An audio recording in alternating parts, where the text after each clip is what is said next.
Welcome everyone, my name is Echo. Today we're going to be reviewing the Mage Mania add-on, created by House of How. This add-on is priced at 830 Minecraft coins. That's £4.19. This add-on is $5. Currently sits at a 4.2 star rating out of 5. With 19 ratings so far, 63% have been a 5-star. According to the creators, this introduces 6 brand new weapons, 6 brand new armor sets, but also pets. According to this, you're able to mix and match your armor for limited combinations. The add-on file size is showing at 3 megabytes. Hey everyone, if you're interested in the Minecraft marketplace for add-ons, maps, skins, and much more, make sure you check out bedrockexplorer.com for the latest and greatest content. The link's down below. If you like custom animations and weapons, you're gonna really enjoy this add-on. I messed around with it a bunch in the process of setting up today's video, and have to admit, I was relatively impressed.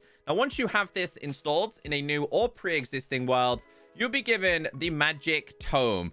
One thing I did not like about this is it's just a giant wall of text. Like, if you want to learn about the Necromancer item, let's say the helmet, you are reading a massive amounts of text. Now, I forget a lot, so it's really hard to remember all of this information. Then come out of this and go, wait, I've got one item. I need to open it again. Go inside of here, go in this, and remember the rest of the items. So that for me was the only downfall I discovered with this add-on. Another slight issue is if you're in creative, you can open the crafting table and type in Necromancer, for example. You're able to see the boots, you're able to see the chest plate, you're able to see the helmet, leggings, and of course the weapon. But if I was to go to /game mode S, open up this and try and search for Necro, it's not there. But if I was to type in helmet, I would actually find it right there. So I wasn't actually able to pinpoint everything. So setting up today's video did take me quite some time, and I definitely think as a quality of life update, that definitely needs to be improved. But anyway, in the guide, it says, through these pages, you can navigate how to create the different kinds of magic items. There are 6 different sets and clothing, each representing a type of wizard. You'll find items needed to craft the clothing across the world, then assemble them at a crafting bench. So we have the Necromancer, Storm Mage, Chronomancer, Bog Witch, Dragon Mage, and Ice Mage items. We're going to check these out in order. So some of the most important things you need to know about this add-on is there's a whole bunch of custom items when it comes to the weapons, but also the armor. At the bottom of each page, there is also a pet. We're going to get into them a little bit later on. And then at the bottom, it also tells you the Necromancer collectibles. These are quite important. It says, Eyes of Darkness can drop from zombies and skeletons. Withering Soul can drop from a Wither. That's also a Wither skeleton, by the way. Not a Wither boss, as I found out the tough way. Tortured Souls can drop from Piglins, Ghasts, and Hoglins. And the reason why I'm showing you that is because if we do change our game mode one more time, we head into this. Let's just use Helmet as an example. We'll use the Necromancer one. These are custom items, but again, they slightly change depending on the armor piece or in fact the weapon. So different mobs are going to drop different items. Some are in the overworld, some are not. So the first item we want to gather can be dropped by zombies. It can also be dropped by skeletons. Now, the RNG chance is, well, I would say it's completely random. On some occasions, I've had to kill like 20 zombies and skeletons. Sometimes I get it straight away. You're only going to be getting one at a time. This provides the Eye of Darkness.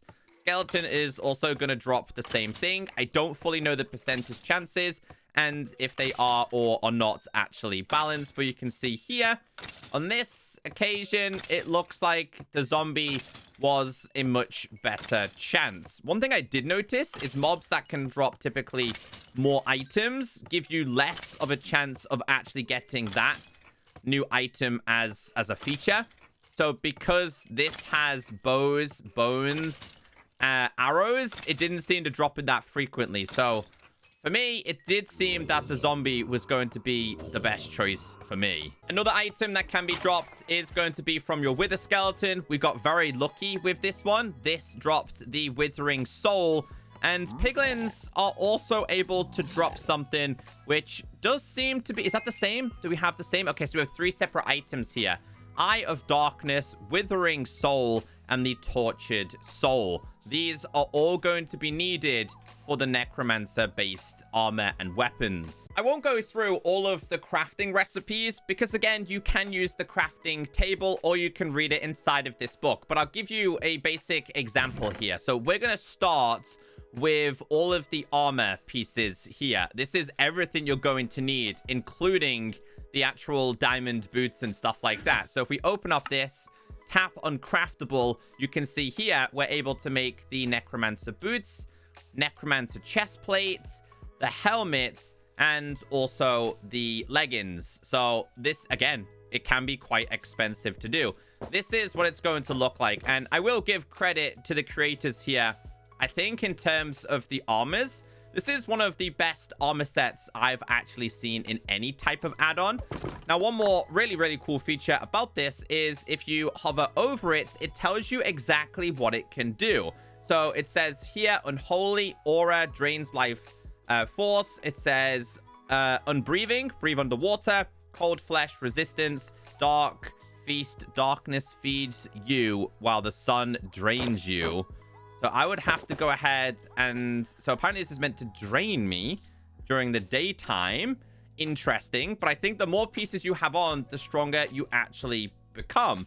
But yeah, I have to admit, it does look really, really awesome. And yes, I am now becoming hungry. So when you're the Necromancer, nighttime is going to be your favorite time. Before we do make it nighttime, let's go ahead and craft ourselves the weapon. The weapon is the Necromancer's Scythe. If you grab this, it says, raises undead when used, summons a bloat golem, charging summons more of them. So again, the animations of this was really, really cool. If you go ahead and hold this and then just tap, it's going to summon just one of these. However... And they do explode, by the way. If you hold this, so 1, 2, I think it's got one more, 3, maybe more. Okay, so 3 is the highest. This is going to summon a big dude, which once again is also going to explode. If you do 1 and 2, it's going to summon 2 of these. I just really, really like the way the animations of this worked. So let's like give this a go. Let's see how we do. We're going to fully charge this. Going to summon this. Okay, so we didn't quite kill it. We do seem to be quite strong in terms of attack. I think what you're best off doing with this... I mean, to be fair, we managed to kill it with no problem, but what you're best off doing with this is charging it. If we do /time set and we did midnight, apparently this is going to heal me, which you can see. Apparently my hunger's going to go up. We're going to do 1, 2, and then we're going to do 3. I'm going to summon that over there.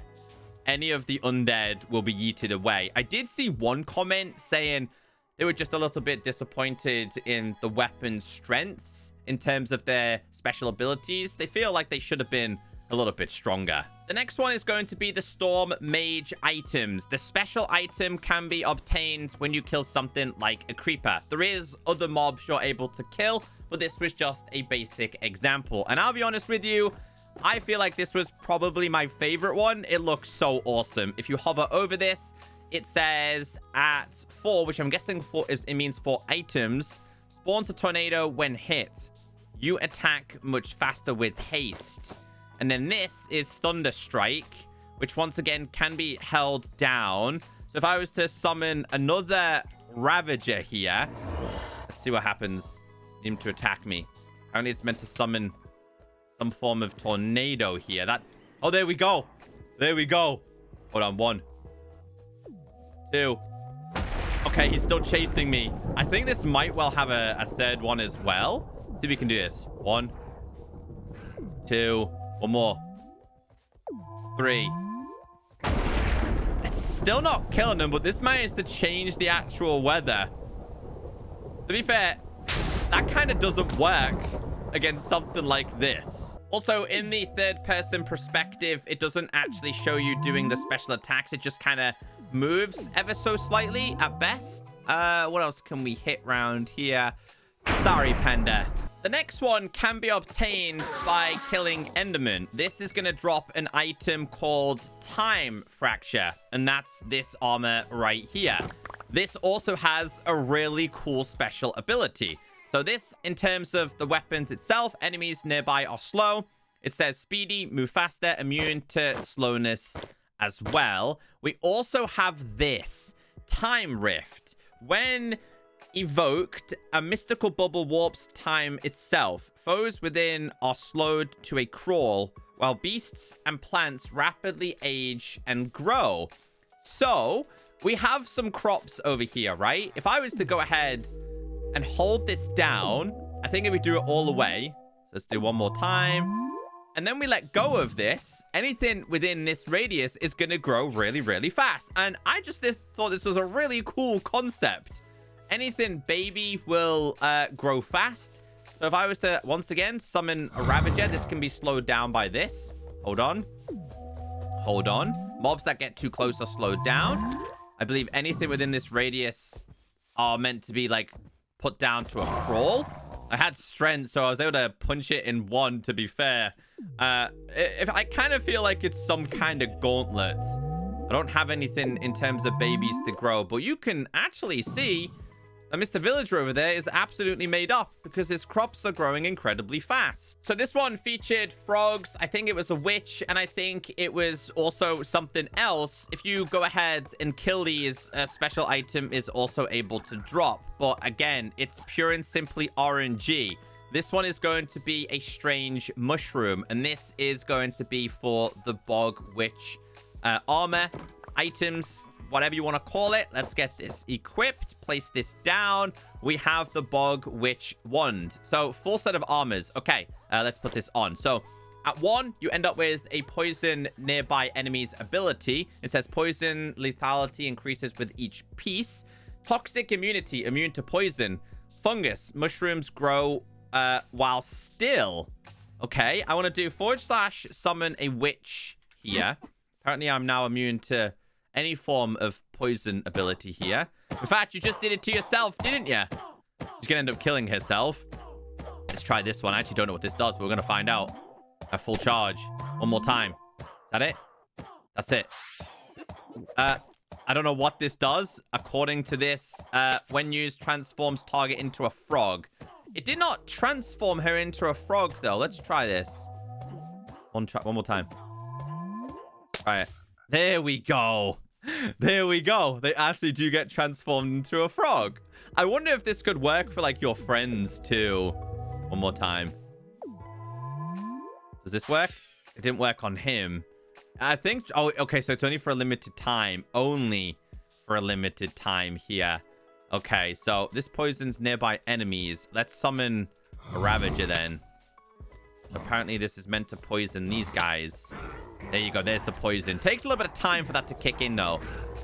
I want to also charge this all the way up. One more. Hold on. Yes! We managed to get it. And then, obviously, you could then... Oh! You could then go ahead and kill it. But it doesn't actually kill him. The next one requires you to kill Blaze. Another item can be dropped. We managed to get it first time there. This is going to be Fire Essence. I haven't seen this one, so this is going to be a first experience with this one. Let's get this fully equipped. Dragon Mage Staff. Fire Breath. Fires a breath of fire. Charging increases the damage. So, it says Burning Guard. When struck, return fire. It says chance to trigger increases with each piece. Fire aspect, immune to fire. So you end up with fire resistance, which seems to be very standard with anything fire-based. I mean, it kind of looks cool on my character, too. So this... Let's do 1. Okay, so that just does a little, hey, get back from me kind of thing. But if we were to charge this... 1, 2, one more time. 3. Okay, so it knocks you back. Still not super strong, though. Still not super strong. We'll try one more time. Obviously, she's going to be immune, right? But we have 2 of them. Anything within its path should take damage. Although the sheep managed to not take any damage. Another item is going to be for the ice one. One of the mobs is going to be a drowned. There is a couple of other different ones you're able to kill as well. This one drops Eye of Darkness as well. I think there is one more item this is able to drop. Let's check this. So at the bottom, collectible items, we have Cold Essence. So Cold Essence is something else you're also able to get. So maybe so the drowned is able to drop 2. Okay, that's pretty cool. I didn't know that. Okay, so let's grab this one. It's going to obviously prevent any form of freezing ability. Has level 1, 4, and level 1s and 4. Stops enemies when hit. Walk on water and slow fall with this. And then the weapon, when used, summons an ice wall. Okay, so we'll do this like with the basic one. Okay, and then we'll go ahead and charge this. But we're also able to walk on water as well as slow falling. Let's try this. Okay, so it's just, okay. Not walk on water. It's just going to create the ability to do this. Create ice. I want to see how big the wall can be. So if we put that over there. Okay, much bigger. But it does have a cooldown. And eventually this ice is going to break. I really don't know if these can be used for like PvP reasons. But I think competitively, this could be a really fun add-on to play around with your friends. So don't forget, a very big aspect of this add-on is the fact that you're able to mess around with a whole bunch of different armors. It's all about mix and matching, which, again, I think is a really cool thing to have. Because not everybody's going to want the same armors. Although I'm a sucker for a complete set, but you are able to mix and match. Some of them require you to have 1, which is poison enemies nearby. Some require to have 2 and above. So you're not always going to be granted special abilities, but you are able to mix and match. So each type of armor comes with a unique pet. We have the skeletal dog. We also have a crow. We also have timekeeper. We have slime toad. We have fire salamander. And we also have the snow leopard. So these, I believe you're able to make them sit. Let me open this and check what it says about the skeletal dog. Place an Eye of Darkness, blah, blah, blah. That's how you craft it. The skeletal dog can dig in spots and find you items. Okay. Does it just happen randomly? Do I have to give it something? Anyway, before we check that one out, I really liked this one. You can tap on this one and you can have it set it to thunder. Very similar to how the weapon was working before. You can also have this set to clear. And you can also have this as follow you. Or you can have this pure and simply as stay. Timekeeper, I'm guessing you're able to change the time. Daytime, nighttime, sunrise, if you really, really wanted to. I have my times usually frozen. However, that's still pretty cool. I'm going to change this and have this as... Let's go to daytime. Set it to day. Change this to sunrise, stay. I can't have this as noon, which is what I would typically have. Slime toad. No idea what this does, so let's check this. It's under the Bog Witch. It says here, slime ball in the bottom row to craft the slime. The slime toad will occasionally give you slime balls. So they're just useful animals that can do useful things. What about the salamander then? So according to this, it says the fire salamander will get hungry for coal, and when you feed it will heat up, allowing the player to cook meat and fish by interacting with it. So we go /give at P and we do coal. Do 20 here. I'm able to... Oh, when it's hungry. I'm not able to because it's not currently hungry. And then we have a snow leopard. I thought it was really cool, but also very unexpected for this kind of add-on. And then at the bottom, what does it say with this one? It says... Snow leopard spawn item. The snow leopard will hunt and occasionally catch birds. So they're just meant to be out here to help you, and that's pretty much what they're meant to do. Although, I don't know if we do /summon and we did a Ravager here. We attack. No. Okay, I want it to attack me, but not kill me. Okay, yes. I need you to help me. Okay, no, they're not very strong. Not very strong at all. So, probably not recommended to fight a Ravager. I personally feel like the pet side of things wasn't necessarily needed, just an extra added bonus. The armors and the weapons in this are the main focus. It definitely needs a lot more, because I think they did a really, really good job.